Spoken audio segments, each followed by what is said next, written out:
Boa tarde você que nos acompanha aqui no canal do Metrópolis no YouTube, claro que acompanham o programa Reinaldo Azevedo, chegando agora 13h, te trazendo tudo o que você precisa saber sobre a política brasileira e mundial. E como sempre, todos os dias, eu repito o meu pedido, que você se inscreva no canal do Metrópolis para receber tudo que a gente publica e ficar sempre muito bem informado. Reinaldo Azevedo, muito boa tarde. Então quer dizer que o patriotismo às avessas está nos ameaçando de novo? Pois é, rapaz, mais uma vez, né? E é bom porque, como o Trump tem aquela mistura de TDA com TOD, né?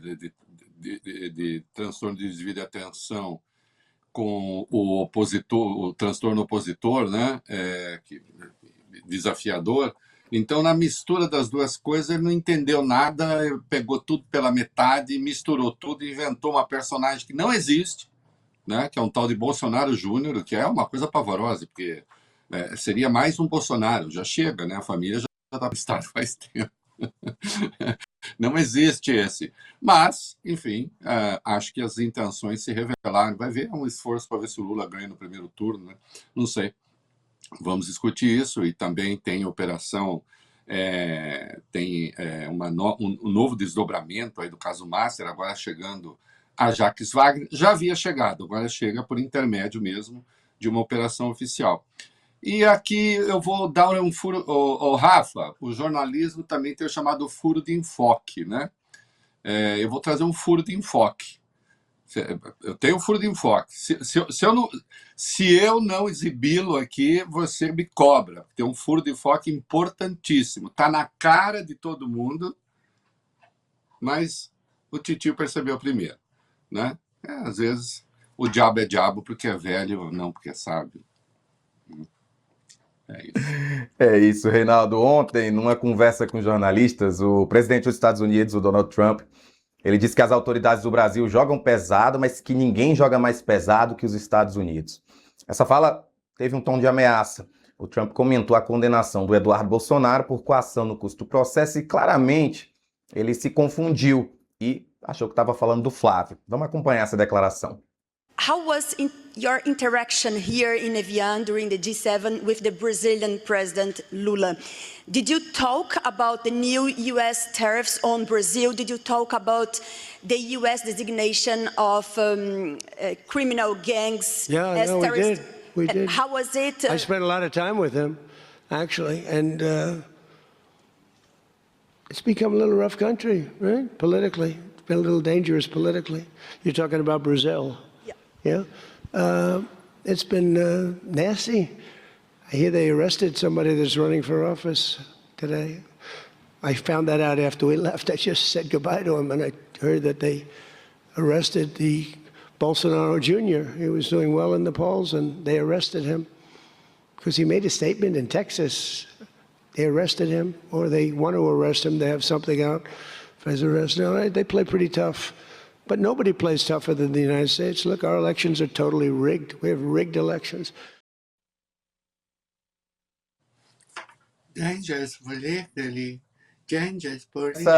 Essa carinha de paisagem do Rubio diz alguma coisa para você? Meu filho, é o taradinho por trás da coisa toda, né? Quer dizer, o Rubio fez... E é curiosa a trajetória do Rubio. Sim, tem origem lá, os imigrados de Cuba, filho de pais cubanos, embora não fossem os mais reacionários, e nem ele era no começo da carreira, né, até pertencia a um grupo que não era exatamente o grupo do Trump, quando Trump entra no Partido Republicano, porque ele também era lá atrás ligado aos democratas, né, mas aí eu escolhi o que foi melhor para o negócio, e aí, enfim... o Rubio se tornou um falcão, como se dizia antigamente na política americana, um intervencionista, intervenções mesmo de natureza militar. E certamente o Rubio fez um resumo para o Trump do que está em curso. O Trump não entendeu nada direito, né? Porque ele não entende nunca nada direito. É bom lembrar que esse senhor vem de uma sova militar que ele tomou do Irã. Imagina você, né? A maior máquina de guerra que o mundo já inventou perdeu uma guerra para o Irã, né? Não perdeu, perdeu uma guerra para o Irã, porque afinal de contas o governo iraniano está lá, tá? Politicamente mais fortalecido, a oposição iraniana que se enfraqueceu e o Trump teve que correr, né? Foi isso. A síntese foi essa. Foi ruim para todo mundo, mas ele perdeu a guerra, né? Justamente em razão da sua incompreensão do mundo que o cerca, né? Caiu na conversa mole do Netanyahu. Eu chego lá, a gente bombardeia, derruba o governo do Irã e está tudo certo e vira um passeio. Bom, não foi o que aconteceu, como sabemos. Também, nesse caso, ele não sabe nada, né? Bom, primeiro que não existe um Bolsonaro Júnior, mas claramente ele confundiu a condenação do Eduardo, que não está preso, até porque está nos Estados Unidos, né? Ele confundiu a condenação do Eduardo com a condenação do Flávio, né? Que ele chamou de Bolsonaro Júnior. E ele fala aí que tinha acabado de conversar, e era com Lula. Eles tiveram uma conversa, não foi uma reunião bilateral, mas tiveram uma conversa ali, rápida e não sei o quê. E assim que eu falei com ele, eu fiquei sabendo disso. Aí o Brasil está complicado, virou um país politicamente perigoso. Qual é o perigo que há no Brasil? A democracia brasileira segue firme, forte e valente, né? A democracia corre risco hoje nos Estados Unidos, né? Não existe perseguição aqui contra adversários políticos, mas existe nos Estados Unidos, né? Até o ex-número 1 das Forças Armadas, o Mark Milley, perdeu proteção, né? Passou, afinal de contas, quem é chefe do Pentágono, que era o caso dele na prática, também combate terrorismo, essas coisas. Ele não tem mais segurança pessoal, porque o Trump tirou, porque ele não gosta do Mark Milley, porque o Mark Milley não aceitou dar o golpe. Veja, Trump planejou um golpe militar nos Estados Unidos, calcule você, né? Então, há perseguição a adversários lá, não há aqui, né? As universidades nos Estados Unidos não são mais livres, e aquela que é livre, que é Harvard, está passando, é punida pelos Estados Unidos. Estudantes estrangeiros estão submetidos a um regime especial de vigilância nas redes sociais. Aqui no Brasil, só existe ação envolvendo redes sociais se for com autorização da Justiça. Não é uma decisão, lá é uma decisão do departamento, do secretário de Justiça dos Estados Unidos, que no caso dos Estados Unidos também é o chefe do Ministério Público. Aqui no Brasil não, tem que ter autorização judicial para que isso aconteça, né? As redes são livres aqui no Brasil, elas não são livres nos Estados Unidos, né? Então, a democracia brasileira bem, a democracia americana vai muito mal. Eu diria até que, em muitos aspectos, já deixou de ser uma democracia, né? Tomara que volte a ser. Mas aí ele diz que o Brasil é perigoso politicamente, porque aqueles que eles certamente têm como aliados, hoje perderiam a eleição. E aí ele atribui, porque ele tinha conversado com o Lula, ele atribui ao Lula uma decisão que é uma decisão da justiça, né? Não foi, o Lula não condena ninguém, o Lula não manda no Supremo, mas o Trump, de algum modo, acha que é assim, né? Porque o sistema de justiça brasileiro é muito mais organizado nesse particular do que o sistema de justiça dos Estados Unidos, né? Aquele é um país em que uma decisão inconstitucional do presidente, como a que ele tomou, com as tarifas, demora 10 meses até que seja suspensa pela Suprema Corte, né? Aqui no Brasil isso pode acontecer em um dia, por intermédio de uma liminar, depois submetida aos demais ministros, né? Em 72 horas. Então, bom, é uma pressão política, agora é para valer, né? E é uma ameaça, porque o que vai aí é uma ameaça. Então, essa história de que o Brasil é complicado, mas a capacidade que os Estados Unidos têm de retalhar né?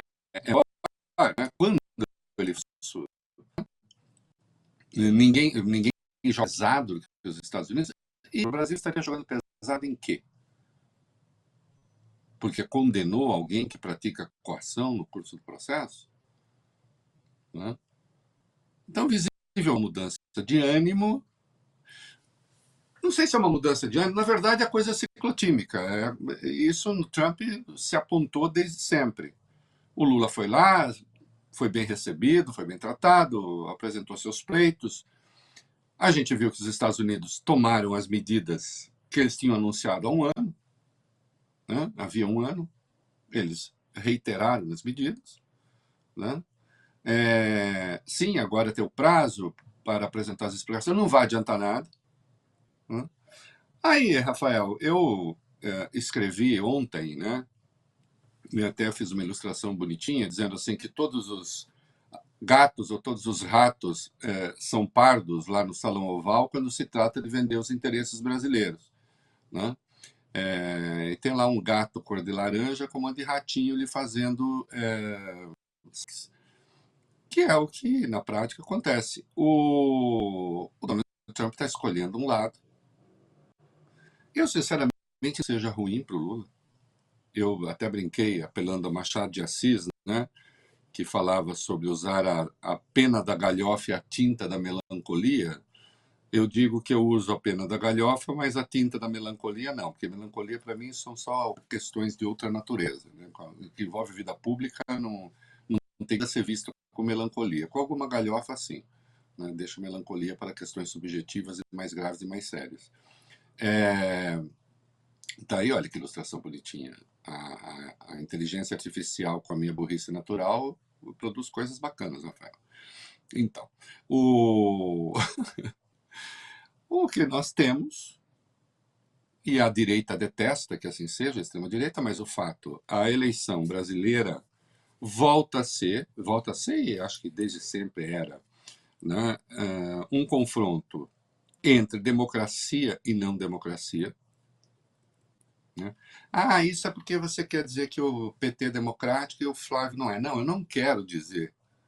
Eu digo. Porque o Lula foi preso e cumpriu pena e recorreu à justiça. E olha que foi sem prova. A Dilma foi deposta, deixou o cargo e não houve confusão. O Bolsonaro perdeu a eleição, tentou dar um golpe. Aliás, preparou o golpe antes já. Tentou, inclusive, impedir a realização de eleição. Né? Uma reunião de governo, ele fez uma reunião para impedir a realização dele, que se combinou ali no dia 5 de julho de 2022. Né? O Flávio concedeu uma entrevista dizendo que ele pode intervir, sim, no Supremo à força, se o Supremo não fizer o que, à época ele não era candidato ainda, o que o candidato deles, que agora é ele, se presidente, e se o Supremo se manifestasse contra a anistia, dissesse que a anistia é inconstitucional, ou indulto. Né? Então, é democracia contra a não democracia. E agora é soberania contra entreguismo. Isso parece claro. Né? O Trump resolveu meter o bedelho nas eleições no Brasil. E nós já sabemos, porque o Eduardo revelou numa entrevista há coisa pouco mais de 2 semanas, ele revelou que eles discutiram com o Trump as tarifas, dizendo, espera só ter eleição, se a gente ganhar, aí a gente negocia. Negocia, inclusive, e ele deixou claro, o PIX. Né? Então, a eleição é democracia versus não democracia, soberania versus entreguismo. Por vontade minha? Não. Por vontade minha não seria assim. É assim porque assim são. Né? Ou então digam, não, nada disso aconteceu. Né? Nem a entrevista do Eduardo, em que ele fala sobre eventual substituição do PIX por um modelo parecido que ele chamou de ZEL, na verdade se pronuncia ZEL. Né? E está aí o Trump se metendo na eleição do Brasil sem entender nada, porque você vê que ele não entendeu nada, ele nem sabe do que ele está falando. Né? E a ameaça é clara, né? Inequívoca. É isso.